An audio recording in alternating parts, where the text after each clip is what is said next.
Kumukulog. Sama mo naman ang ngiti, Char. Ano pa nag-iiwa? Katesto.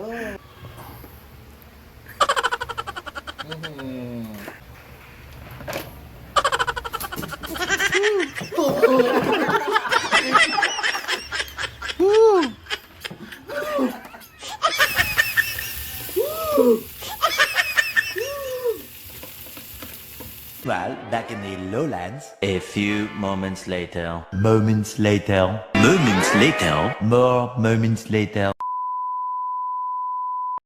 Ay nako, may dumating na naman akong bisita. Pagdating pa lang nakangiti na, may dala pang pulutan. Dire-diretso pasok pa nga eh. Ano bang gagawin mo dyan? Tuwan-tuwa ka ba pagpasok mo? Mukhang ngiting panalo na naman ang aking tropa. Kinuha na nga ng tropa ko yung kailangan niya dyan. Parang may kaaway na naman siya. Alam niyo ba kung sino kaaway dyan? Siyempre, yung pulutan. Dito, di ko makakalimutan yung nangyari sa tropa ko. Nagkaroon bigla siya ng sungay. Siyempre, kaya masabiri tayo. Hinahanda niya na nga yung aming pulutan. Nga pala, ulam pala nila yan. Sana all masarap ang ulam. Yun nga lang, gagawin pulutan. Sa sobrang init, nagmamadali na nga siya dyan. O ayan, paso-paso tuloy. Dahil napaso siya, gumawa na lang siya ng paraan. Dito nga dumating yung isa kong tropa. Hinahanap niya si Charlie. Iniwan nga pala yung tinda niya para makita kung ano ginagawa ni Charlie. Nag-gloves na pala si Charlie dyan kasi nga paso-paso siya kanina eh, mainit pa. Ikaw ba naman sobrang excited eh. Makatikim na masarap na tampuluts. Yung isa kong tropa tawan-tawa eh kasi nga nagkaroon ng sungay eh. Ikaw ba naman maipagbarkuhan sa basketball? Hinihiwa na nga pala niya dyan yung siling haba. May naghihiwa ba na angit? Mukhang hindi na naman nakainom ng gamot. Ay ano yan? Vulkan? Parang tinutubuan na ng damo. Tawan-tawa na naman ang boss Abiria. Siyempre tapos na nga niyang hiwain yung sili. Pagkatapos niyang hiwain yung sili, ito naman sisaming sibuyas.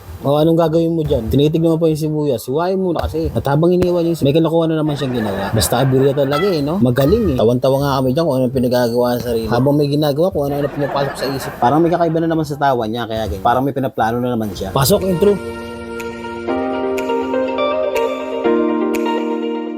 Tapos na nga niyang hiwain. Siyempre, sasalin niya na sa mas malaki para mahalo niya lahat. Ang inuna niya yung manok. Mukhang inabot na naman yung tropa. Ay ala, parang aso. Tumulo nga yung laway. Sobrang sarap nga ng hinahanda niya dyan. Hindi niya na alam ginagawa. Ano ba, aso o unggoy? Kanino bang tropa yan? Ba't ganyan? Mukhang di pa nakakainom ng gamot. Ngayon nga, mas lalo lumalakas yung tropa. Ang kailangan niya nang uminom ng gamot. Pero hindi pa pwede kasi may ginagawa pa siya. Tinatapos niya pa yung kailangan niyang ihanda para sa amin. Ayan, biglang huminto yung kanyang sakit. Siyempre, ang paminta ilalagay niya na. Nabibili lang dyan sa baklaran. Ay, sa tindahan pala. Mukhang inabot na naman siya ng sakit. Kasi mukhang natatakam na siya sa kanya hinahanda. Grabe, ang sarap niyan. Basta mga Abiria, pulutan pa lang napakasarap. Kahit nga nanonood lang ako, natatakam na. Siyempre, walang kumpay na baliw. Naglagay na nga si Boss Abiria dyan ng asin. Naglagay na rin ang tropa ko ng pampasarap. Siyempre ang kalamansi. At habang tinitimplahan niya nga, at tinitignan ng mga buto kung may malalagyan, parang may pumapasok na naman sa utak. Mukhang kailangan niya talaga ng gamot. Naglagay siya uli ng kalamansi kasi nakulangan siya sa kanyang pampalasa. Nung matapos yung lagyan ng kalamansi, nilagyan niya naman ng mayonnaise. At mukhang kailangan niya talaga ng gamot yan.